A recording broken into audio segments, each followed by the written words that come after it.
What's up, world? This is the HowToIDo channel with Ed Sharita. Listen, we have another great episode for you today.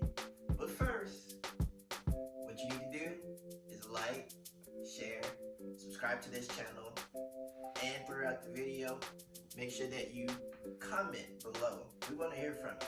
And again, today's video is just a furtherance of what we spoke on in the last video of making plans. So if you haven't gotten that, then make sure that you check it out.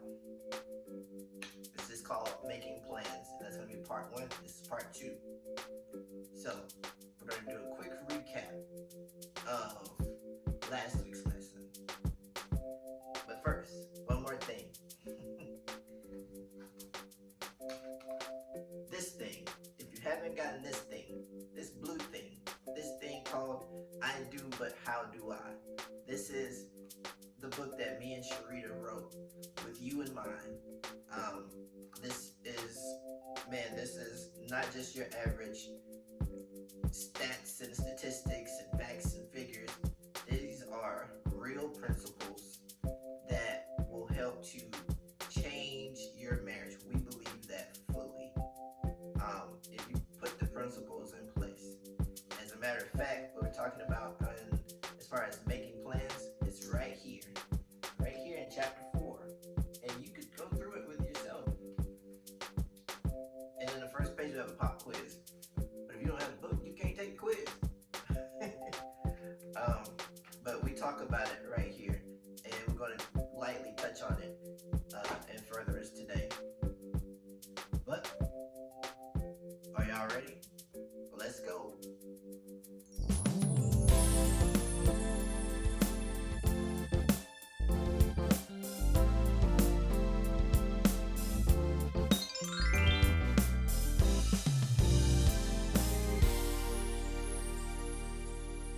All right, we are back, and again, this is Making Plans Part 2.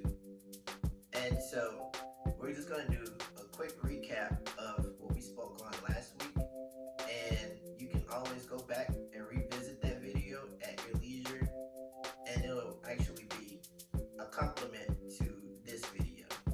But in last week's video, we spoke on how a plan not only tells you what you do want to do, but it also tells you what you don't want to do. It keeps you in line with certain principles and certain values. So I'll give you an example of making a batch of cookies. If you're at the supermarket, right, and you want to make cookies, then your plan is that I want to make cookies. So when you go up and down the aisles, you know that you don't need a bag of dog food. You know that you don't need toilet paper.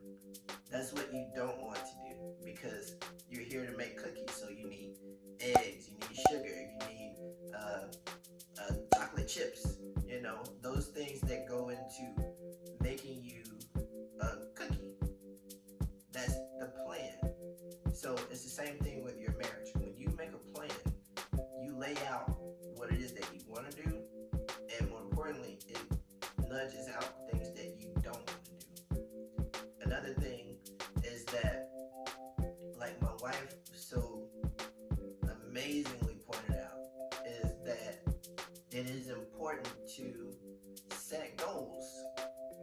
She so eloquently laid that out for us, that you need to set those goals, because as you go through life with your wife or with your husband, then you have something that you can look back on and see the progress that you made. But if you don't have a plan, you wouldn't know or have any type of gauge of where we are on this map.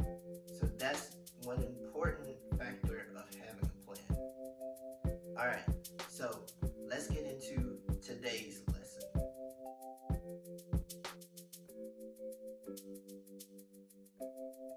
So in today's lesson, we will talk about how a plan helps you to determine how resources are utilized.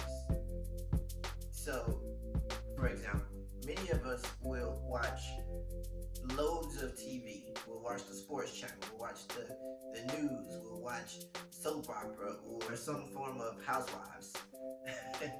I know I'm talking to you. And before we know it, we will have spent countless hours in front of the television or on our cell phone. We're on different types of social media.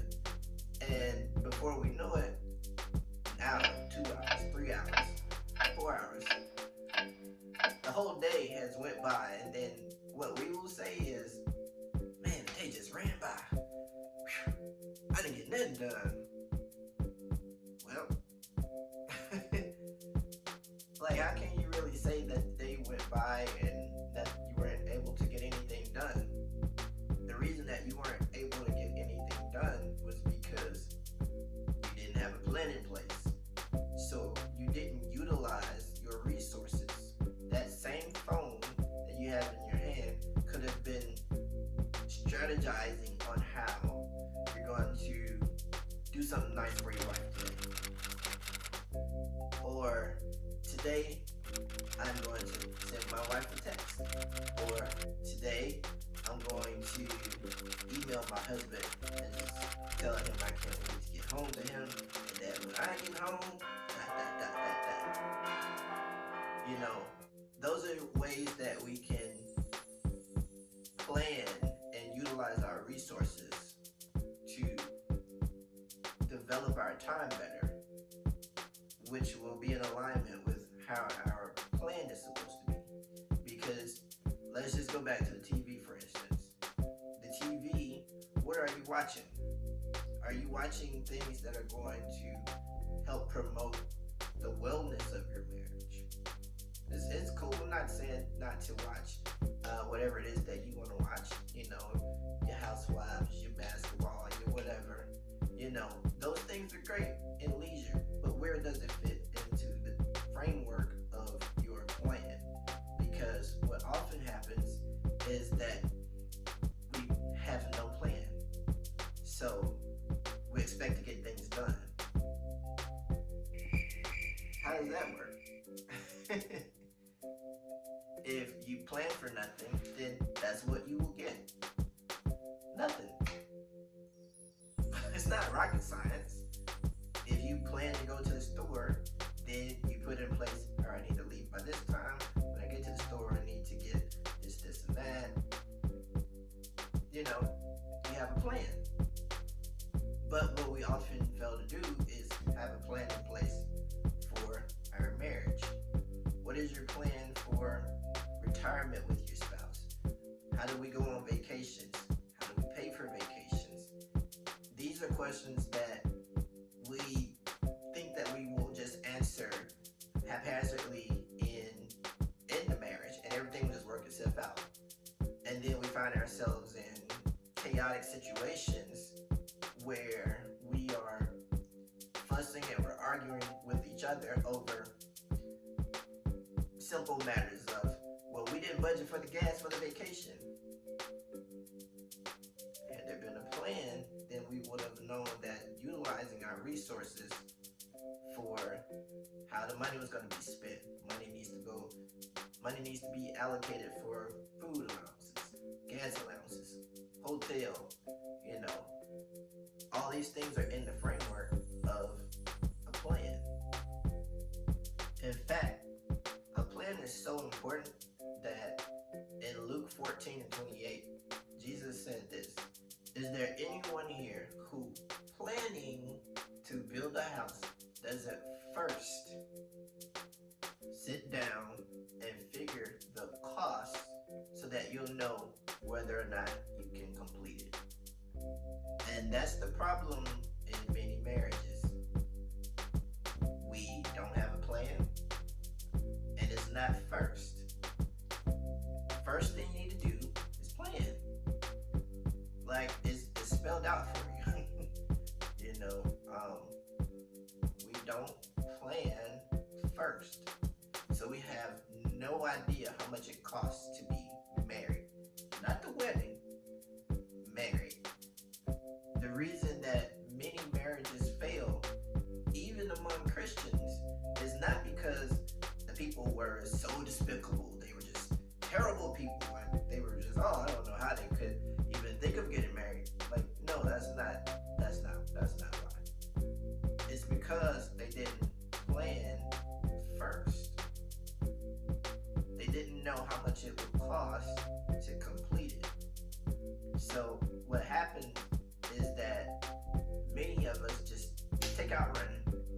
running to buy the new house. We're running to have a new baby. We're running to start this career.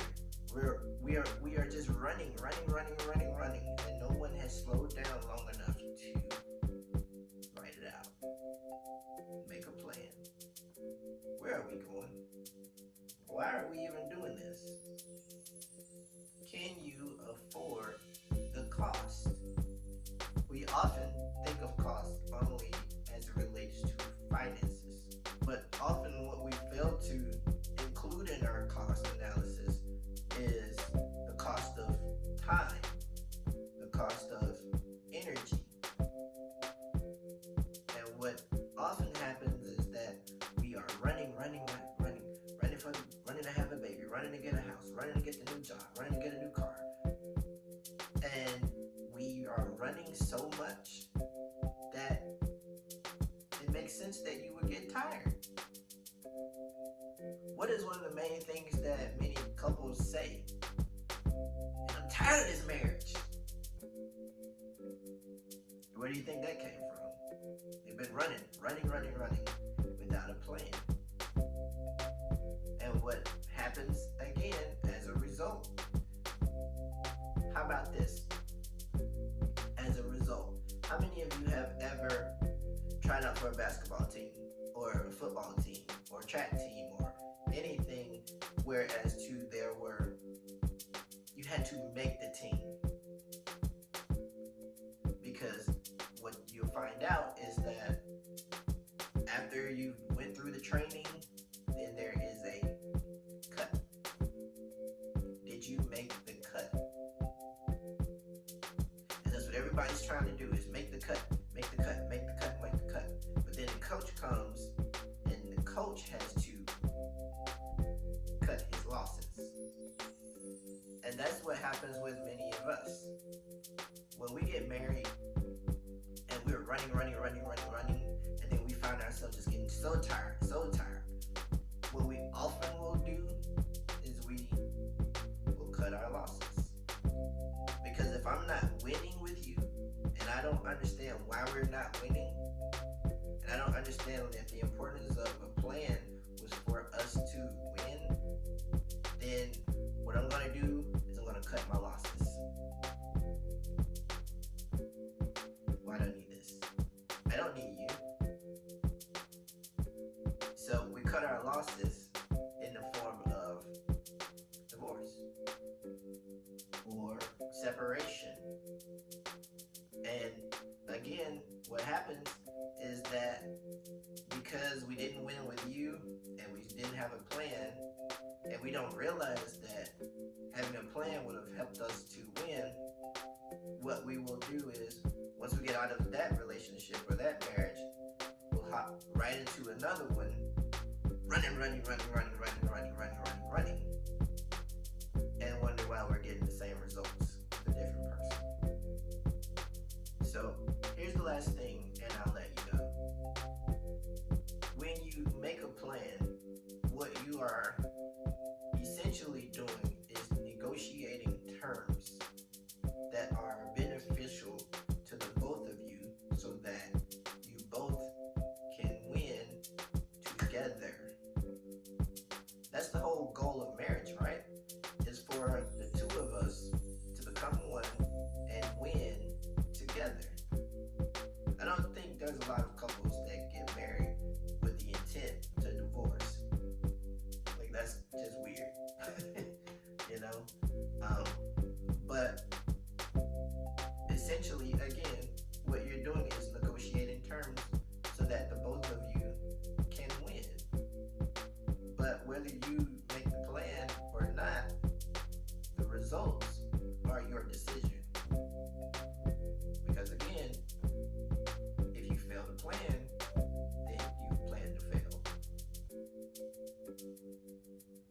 The law of reciprocity. What goes around comes around.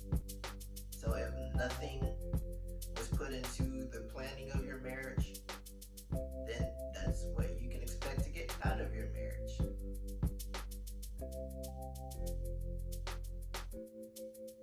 Well, that's all I got for you. Again, like, share, and subscribe to our channel. What is your plan? We want to hear from you. Leave it in the comments below. Let us know, what are you guys planning to do? Have you decided a plan? I follow Erin on Demand, and she has a top 3 thing that she does on her list. And the top 3 is just a list of 3 things that you're going to do that are vitally important for you to accomplish within the day.